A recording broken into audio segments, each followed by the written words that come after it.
Assalamualaikum warahmatullahi wabarakatuh. Hai Sobat Piranbae, Alhamdulillah saya ucapkan terima kasih kepada para sahabat yang telah like, komentar dan juga subscribe ke channel kami. Kami doakan semoga diberikan umur panjang oleh Allah Subhanahu wa Ta'ala dan diberi kemudahan dalam mengarungi kehidupan di dunia ini dan selamat hingga akhirat. Pak Dirman adalah seorang kakek berusia 70 tahun yang hidup dalam kesederhanaan.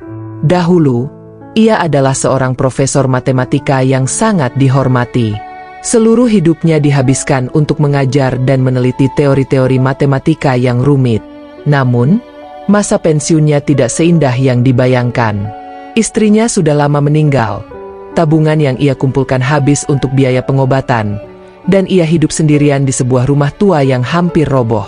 Di tengah keterbatasannya, Pak Dirman hanya memiliki satu barang berharga, sebuah laptop tua yang menjadi jendelanya ke dunia luar. Dengan laptop itu, ia masih bisa mengakses internet, membaca berita, dan sesekali melakukan perhitungan matematis untuk menjaga pikirannya tetap tajam.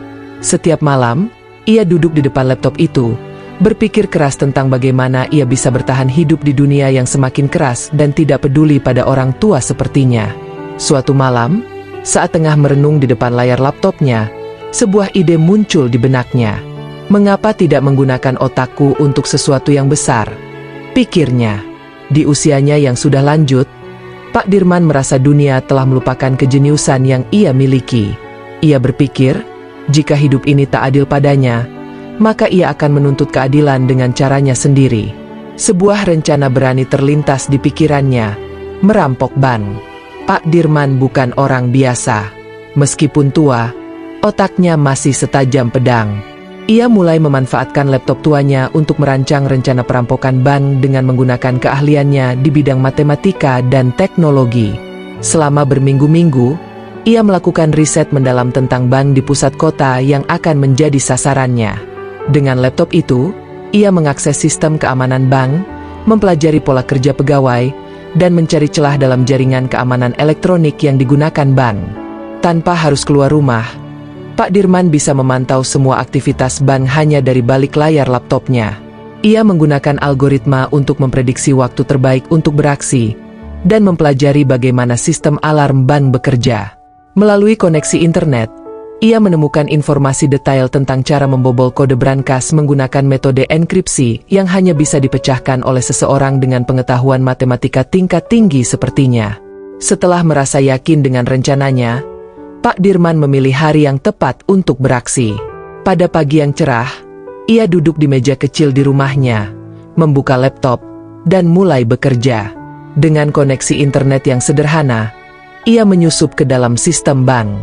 Semua dilakukan tanpa senjata, tanpa harus menginjakkan kaki ke bank. Ia mengakses sistem brankas digital bank tersebut, dan dalam beberapa menit, berhasil mentransfer sejumlah besar uang ke rekening anonim yang sudah ia siapkan sebelumnya. Dengan laptop tuanya, ia memantau bagaimana uang itu berpindah dari satu rekening ke rekening lain, melalui berbagai lapisan keamanan yang tak terdeteksi oleh pihak bank. Pak Dirman tidak mengambil semua uangnya sekaligus. Ia tahu bahwa melakukan hal itu akan menimbulkan kecurigaan.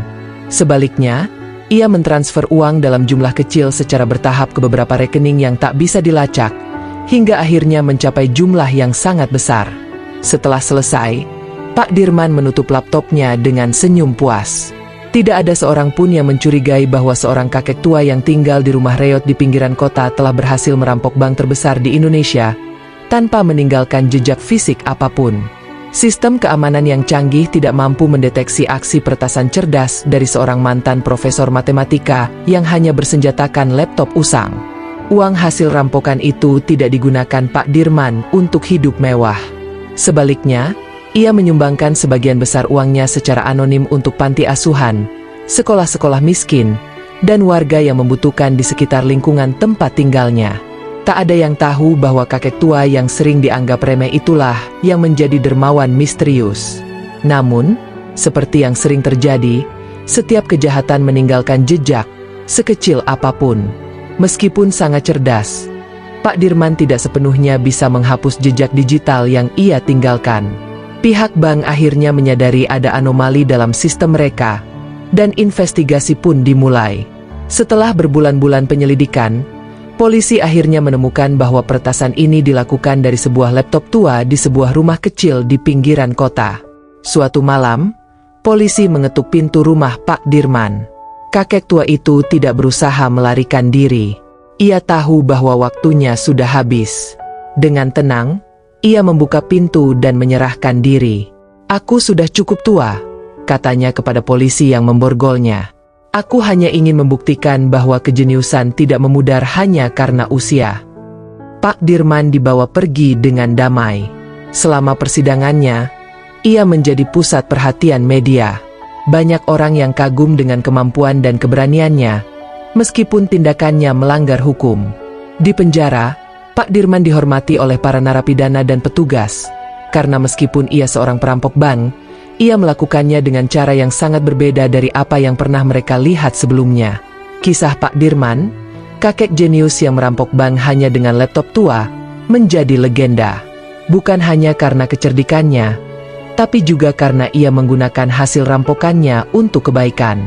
Meskipun harus menjalani hukuman, dalam hatinya, Pak Dirman merasa puas.